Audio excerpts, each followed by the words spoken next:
অনায়াসে এরকম একটা গাড়ি এসে যাবে।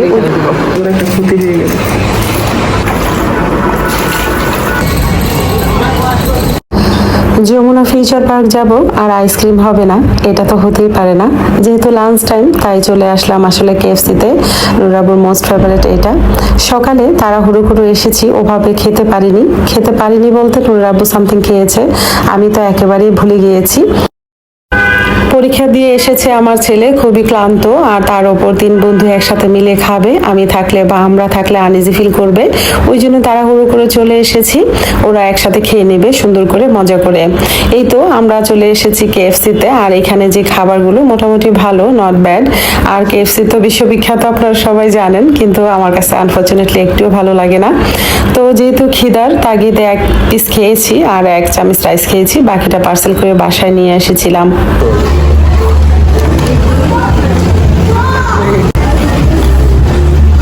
তোমার দিকে যদি পাবি, আচ্ছা ঠিক আছে, তাহলে এর তো এর সাথে কথা বললে হয়তো সিকিউরিটি ফলো দিয়ে দিতে। সিকিউরিটি ফোন দিব পাবি, আচ্ছা ঠিক আছে। বেশ অনেক বছর ধরেই মোটামুটি ভাবছিল নুরের আব্বু 7 সিটের একটা গাড়ি দরকার, কিন্তু আমি মানা করেছি বরাবরের মতোই। আমি বলছি এত কিছু করার দরকার নেই, এত শো আপ করা ভালো না। নুরের আব্বু হাসছিল। আসলে যে বর্তমান গাড়িটা আমাদের আছে সেই গাড়িটা সেল করলে অনায়াসে এরকম একটা গাড়ি এসে যাবে, ওই জন্য ও হাসছিল। তাছাড়া এখন বুঝতে পারছি আসলে 7 সিটের গাড়ি কতটা প্রয়োজন। একটু করা যায় তো, হ্যাঁ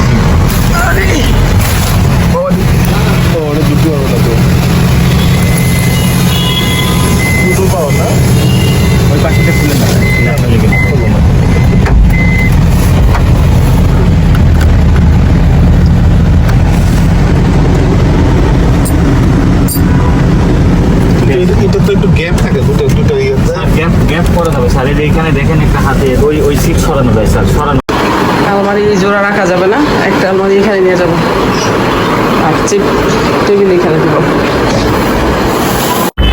অনেক হলো ঘোরাঘুরি, অনেক হলো এখানে সেখানে দৌড়ঝাঁপ, পাখির মতো উড়ি আমি। কি করব, সবই প্রয়োজনের তাগিদে, কিন্তু ভালো লাগে না একদমই। মাইশামণিকে পড়াতে আজকে ওর ম্যাম আসবে, তাই ভাবলাম রুমটা একটু ঠিকঠাক করে নিই। কোনো কিছু নাড়াচাড়া করলে যে হারে ময়লা বের হয়, এতে মনে হয় জীবনে কখনো ঘরটর আমি পরিষ্কার করি না। এত পরিমাণ ময়লা ভেতরে গিয়েছে, কি বলবো, আপনারা বুঝতেই পারছেন ময়লার ধরন দেখে।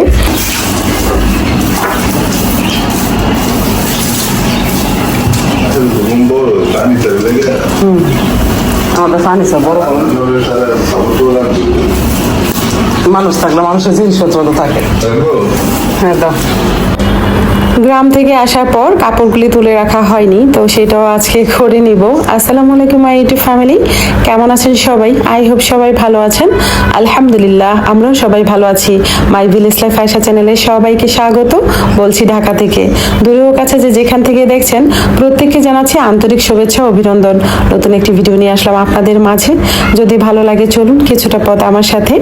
প্রত্যেকটা জায়গায় ক্লিন করার পর এত ভালো লাগছে, মাশাআল্লাহ, আমার কাছে তো বেশ ভালো লাগছে। ঘরটা কেমন ফাঁকা ফাঁকা লাগছে, অনেকটাই জায়গা বেরিয়েছে এখন। রাইসা ডেইলি ব্লগ থেকে তুমি একটি কমেন্ট করেছো, আপু খুব সুন্দর একটা ভিডিও শেয়ার করলে, কিন্তু একটা কথা আপু, 12 মিনিটের ভিডিও, আজকে একটা অ্যাডও পাইনি। পুরো ভিডিওটা খুব মনোযোগ সহকারে দেখেছি। ছেলের হোস্টেলে গেলে, আমার ভাগনা থাকে উত্তরা হোস্টেলে, তোমার ছেলের মতন দেখতে, মাশাআল্লাহ, খুব ভালো লাগলো তোমাদের মা ছেলের ভালোবাসা। অসংখ্য ধন্যবাদ রাইসা, ছোট বোন আমার, এত সুন্দর একটা কমেন্ট করার জন্যে। অনেকেই কমেন্ট করেছো, আসলে এত ভালো লাগে কি বলবো, তোমাদের কমেন্ট পড়লে আমার অনেক ভালো লাগে, কিন্তু সবসময় তো জবাব দেওয়া সম্ভব না। এটা শুধু আমার না, সবারই। তোমাদের সাথে কথা বলছি আর এই তো ভুলে গেলাম তোমাদের জিজ্ঞেস করতে, মেয়ের রুমটা এখন কেমন লাগছে বলো তো? অনেকটাই ফাঁকা ফাঁকা লাগছে না বলো? নিজের ডোল নিজেই পিটাচ্ছি। মাশাআল্লাহ আপু, ভিডিওটা খুব সুন্দর, অনেক ভালো লাগলো। পুরো ভিডিওটা দেখে নিলাম। আমার বাসায় নেটওয়ার্ক সমস্যা, তারপরে অনেক কষ্ট করে পুরো ভিডিও দেখলাম। অসংখ্য ধন্যবাদ ব্লগ বাই সাথী, তুমি এত কষ্ট করে আমার ভিডিওটি দেখেছো।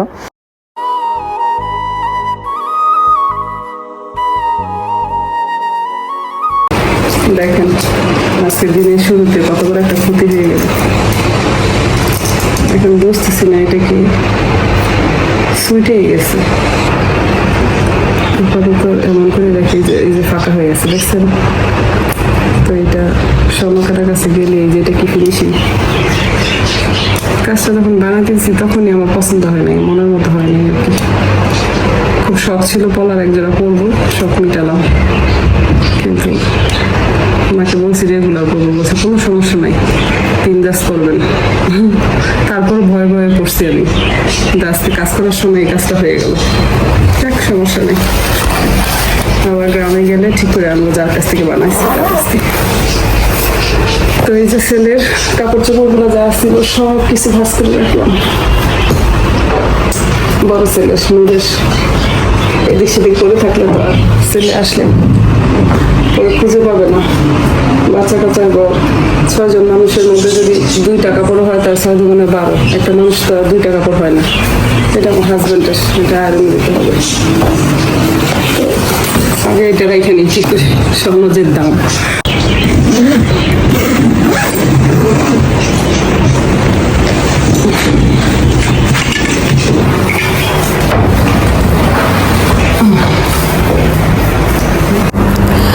ঘরে যত অপ্রয়োজনীয় জিনিস আছে সেটা কাবার্ডের এই পাশে রেখে দিলাম। কাবার্ড তো না, ওয়ার্ড্রোফের সাইড পকেটে। তো এখানে মূলত নূরের আব্বুর কোট এই টাইপের কিছু একটা ছিল একটা সময়। আর এখন যে জিনিসগুলো খুব একটা লাগবে না প্রতিদিন, সেগুলোই এখানে রেখে দিই।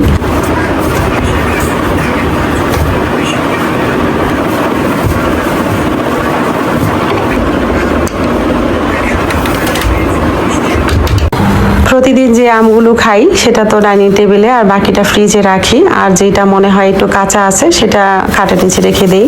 এখান থেকে নূরের জন্য নিয়ে গিয়েছিলাম। ডাইনিং টেবিলটা সুন্দর করে মুছে নিব অফ ক্যামেরাতে, হুইল পাউডার দিয়ে যদিও মুছেছি আমি। তো সব তো ভিডিওতে আসলে রাখা যায় না, ভিডিওটা অনেক লম্বা হয়ে যায়, আপনারা জানেন। আর এই তো একঘেয়েমি রেগুলার লাইফস্টাইল অনেকেই দেখতে পছন্দ করেন না। শর্টস ভিডিও দিলে দেখতেই পাচ্ছেন ভিউজ কেমন হয়, আর লং ভিডিওতে কেমন হয়, এটাই তার প্রমাণ। তো যাই হোক, ছোট ভিডিও তো সবসময় রাখাও যায় না বন্ধু, ওয়াচ টাইমের জন্য প্রয়োজন লম্বা ভিডিও, তাই সেই তাগিদে দিতে হয়। জানি না আজকে প্রথম কারা আমার ভিডিও দেখছেন, ভিডিওর কোনো অংশ যদি ভালো লাগে, আমার কথা ও কাজে মন ছুঁয়ে যায়, তাহলে সাবস্ক্রাইব করে আমার পাশেই থেকে যেতে পারেন। আর অলরেডি যারা করেছেন তাদের অসংখ্য ধন্যবাদ, মন থেকে দোয়া ও ভালোবাসা। গরমে কিভাবে পড়তে হয়, স্কিনের অবস্থা তো 12টা। এটা যারা আমরা ইউটিউবিং করি তারা কম বেশি সবাই জানি, ভয়েস যখন দিতে যাই ডেফিনেটলি পাখাটা অফ করতে হয়, আর তার মধ্যে গরম। আর আমরা যারা গৃহিণী আছি, আমাদের গরমময় জীবন, আমরা যখন রান্নাঘরে থাকি বলতে আমাদের লাইফের বেশিরভাগ সময়টাই আমরা রান্নাঘরে পার করি। আর তখন কি পরিমাণ ঘামতে হয়, গরমে সিদ্ধ হতে হয়। এতে পরিবার তো আর কারো কিছু হবে না, অবশেষে দিন শেষে আমাদের যা হবে সেটা হলো আমাদের স্কিনটা একদমই ডাউন। এই যে মোছামুছি, ধোয়া পাকলা, রান্না বাড়া করি প্রতিদিনই, কিন্তু আমাদের করতে হয়, সব কিন্তু প্রতিদিন উঠাতে পারি না।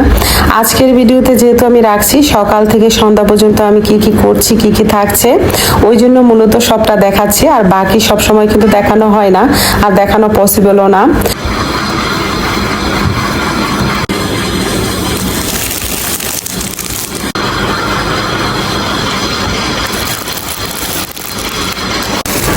মাশাআল্লাহ, নূরের আব্বু যেখানে যায় ওইখানেই ভালো বন্ধুত্ব করতে পারে সবার সাথে। এখানে যে দারোয়ান আঙ্কেল, সরি দারোয়ান ভাইয়া, উনি খুব ভালো মাইন্ডের মানুষ। তো উনি আসলে কাপড়গুলো নিয়ে আসেন, নিয়ে যায়, তো সেভাবে রয়েছে সোফাতে। তো আজকে ভাবলাম সেগুলো তুলে রেখে দিই আলমারিতে, নইলে এখানে হয়তো বেড়াবে আরো কয়েকটা দিন।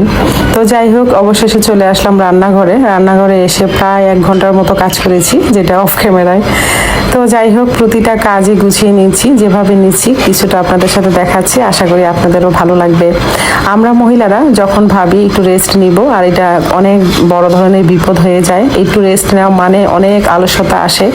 যখন মনে এই ধরনের প্রশ্ন আসবে, আলস্যতার ব্যাপার স্যাপার, তখনই মনটাকে আবার নাড়াচাড়া দিয়ে বলবেন আমার অনেক কাজ ভাই, রেস্ট নেওয়ার টাইম নেই। তখন আপনার কাজ করতে পারবেন, আদারওয়াইজ লাগবে যে একটু রেস্ট নেই, কাজ পরে করব। আমি যখন কাজ করি বেশিরভাগ সময়ে অন্ধকার ঘরেই করি, আমার অন্ধকার থাকতে বেশ ভালো লাগে। যেহেতু ভিডিও করছি সেজন্য লাইটটা অন করে রেখেছি। এবার কাজ যেহেতু শেষ, সব জায়গায় লাইট অফ করে রাখবো। প্রায় সময় এমনও হয় অনেকে ওয়াশরুমে আছেন, আমি না বুঝে লাইটটা অফ করে দিই। আমার এটা স্বভাব বলতে পারেন, হয়তো ব্যাড হ্যাবিটও বলতে পারেন। অনেক সময় দেখা যায় ওয়াশরুম থেকে কেউ না কেউ চিল্লাচ্ছে লাইটটা কেন অফ করলে, তখন সরি বলে আবার অন করে আসি। মাশাআল্লাহ গোসল তো হয়ে গেছে। আলু মনের মতো বলে গেছে, কালারটা সুন্দর আসছে না? সুন্দর তো জানলা খুললে আসে কি বাতাস, দারুণ হয়েছে। এত সব কাজ করার পর বসে রান্না করছি, বাপরে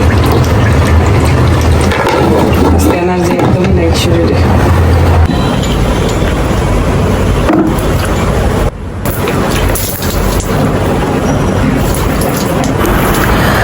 ইদানিং গরমের পরিমাণ এতটা বেড়েছে, তাই গাছকে দুবেলা খাবার দেই, মানে পানি দেই। আর খাবারও দিব ভাবছি, সময় পাচ্ছি না। গোবর সার কিনে এনে রেখেছি, কিন্তু সেভাবে সময় পাচ্ছি না, তাই দিচ্ছি না। দেখি শীঘ্রই সেটা করব। কাজের চাপ তো বুঝতেই পারছেন আমার ভিডিও দেখে, অন্ততপক্ষে একটু হলেও। বন্ধুরা, আমার ভিডিও যদি আপনাদের ভালো লেগে থাকে তাহলে অবশ্যই লাইক কমেন্ট শেয়ার করবেন। পাশে থাকা বেল আইকনটি ক্লিক করে দিবেন, যেন নেক্সট ভিডিও পোস্ট করার সাথে সাথে নোটিফিকেশনটি পেয়ে যান। ভালো থাকবেন, সুস্থ থাকবেন, নিরাপদে থাকবেন, পরিবারকে সময় দিবেন। আর হ্যাঁ, অবশ্যই পজিটিভ থাকবেন। আজকের মতো এখানেই রাখছি, দেখা হবে নতুন কোনো ভিডিওতে। আল্লাহ হাফেজ।